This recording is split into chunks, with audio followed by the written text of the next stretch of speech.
Tag TV brings you daily news bulletin from India. Breaking news and views from India. You're watching South Asia Newsline and here are the top stories we are tracking for you on Friday, the 6th of June. PM Modi inaugurates world's highest railway bridge in Jammu and Kashmir. Pakistan Defence Minister declares Simla agreement dead. Foreign Office retracts. And Trump administration ending protected status for Nepalese migrants.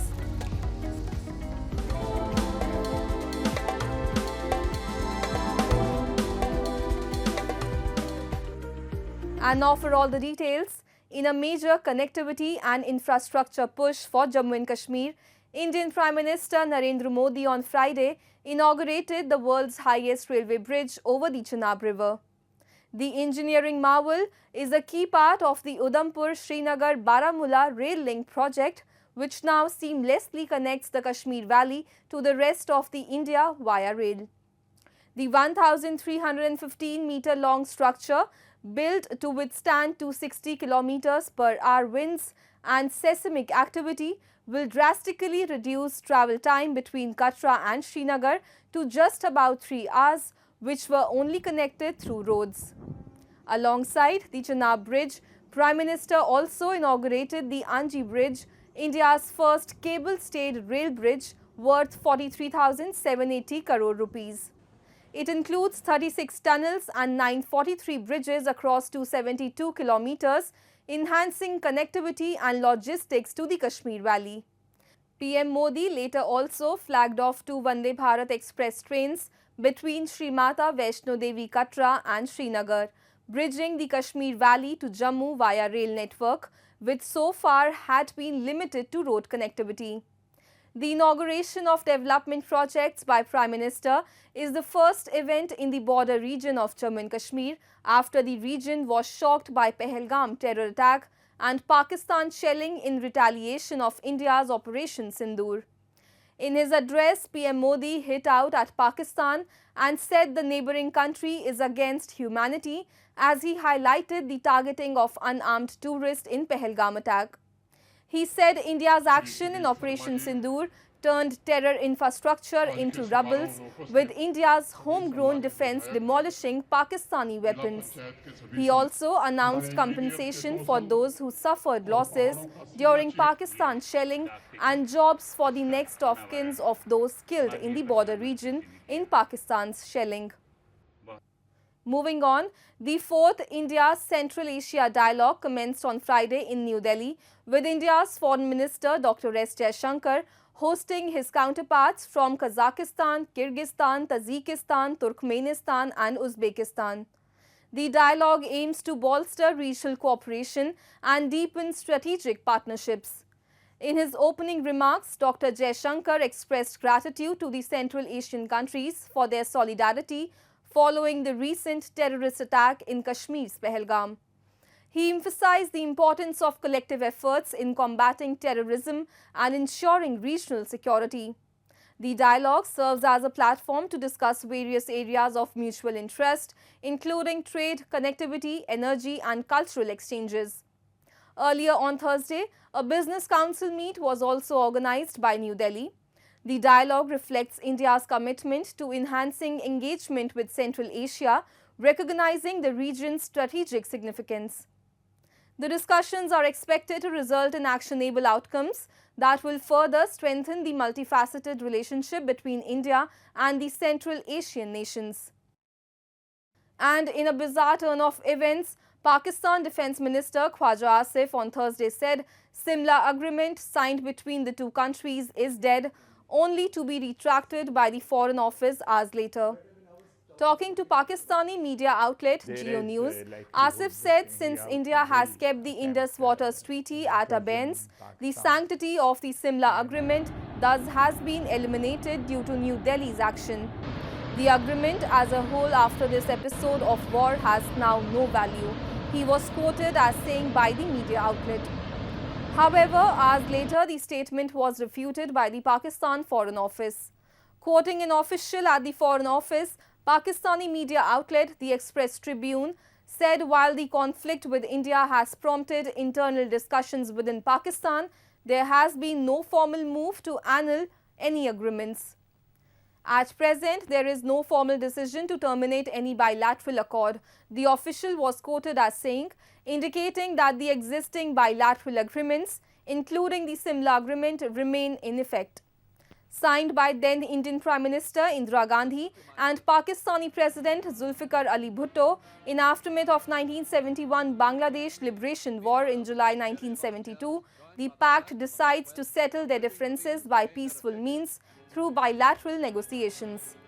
The agreements also converted the ceasefire line between India and Pakistan as of 17 December 1971 as the line of control, with neither side seeking to alter it unilaterally.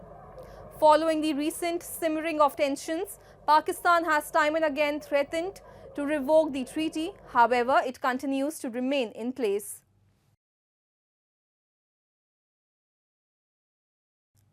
Amid rising political tensions in Bangladesh over the issue of conducting elections, either by December or sticking to the June 2026 timeline set by the Muhammad Yunus-led interim government, Bangladesh Nationalist Party is taking several initiatives to hold the 13th national parliamentary elections by December this year, the Dhaka Tribune has reported.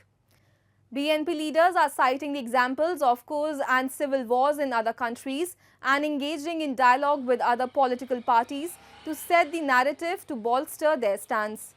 Earlier, the chief advisor to the Bangladesh government, Muhammad Yunus, reportedly expressed frustration and anger over the state of affairs in the country and was even mulling resignation from his position. Local media reports quoting sources have said Yunus in a cabinet meeting said if he cannot perform his duties and implement the reforms, what's the point of remaining in office, as he highlighted the daily blockades, lack of consensus among political parties regarding reforms and the non-cooperation of various parties in state affairs.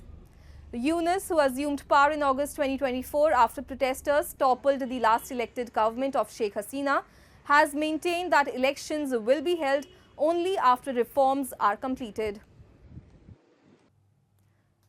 Moving on, the Trump administration has moved to end deportation protections the United States granted to thousands of Nepalese people after the 2015 earthquake devastated the country, according to a government notice posted on Thursday.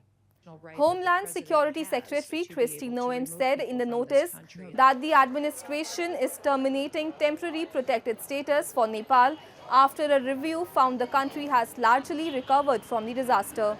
The department estimates there are around 12,700 Nepalese with the status, which provides deportation relief and work permits to people already in the US if their home countries experience a natural disaster, armed conflict or other extraordinary event. Of those, approximately 5,500 have lawful permanent residence in the US. The notice said the revocation will take effect 60 days from Friday, giving the approximately 7,000 Nepalese migrants with temporary protected status who aren't permanent residents until August 5 to leave the country or change their immigration status. After that date, they could face deportation. Donald Trump, who returned to the presidency in January, has pledged to deport record numbers of migrants in the United States illegally and has moved to strip certain migrants of temporary legal protections, expanding the pool of possible deportees. Trump has also sought to end the status for Haitians, Afghans and others. Devotees from across India gathered at the Har Ki Pauri in Haridwar on Friday on the occasion of Nirjala Ekadashi, a day after devotees celebrated Ganga Dashera to take a holy dip in the sacred Ganga river. During this festival, devotees worship the sacred river, which is symbolized as a mother as well as a goddess and a symbol of purity for the Hindus. Regarded as a celestial river originating in the heavens, the legend holds that Ganga was gifted to mankind in answer to the great penance undertaken by King Bhagirath, after whom she is also called Bhagirathi. Bhagirath prayed for the Ganga to descend onto the parched earth and bring life. आज ही एकादशी का स्नान है, ठीक है, शाही स्नान है इस पे क्या हजारों श्रद्धालु जो अपने श्रद्धा के अनुसार जो आए हुए हैं, जो गंगा माता के यहाँ दर्शन किए हैं, जिसने आके, तो कल गंगा दशहरा था। गंगा दशहरा का मतलब ये है कि जहाँ गंगा माँ ने जन्म लिया था, गंगा दशहरा कल हजारों की संख्या में श्रद्धालु थे। और आज भी एकादशी का निर्जला एकादश है, उसका स्नान है, शाही स्नान है। आप देख सकते हैं एक बार जनता कितनी यहाँ पर आई, कितनी आस्था, लोगों की आस्था जुड़ी हुई है इस चीज से, हमारे धर्म से, हिंदू धर्म से, सनातन धर्म से। Nirjala Ekadashi is celebrated on the 11th day of the lunar calendar in the month of Jesht. Among the 24 Ekadashis observed in a year, Nirjala Ekadashi is considered the most austere and spiritually significant for the Hindus. That's all in tonight's edition. We will see you same time next week. Have a great weekend. Good night.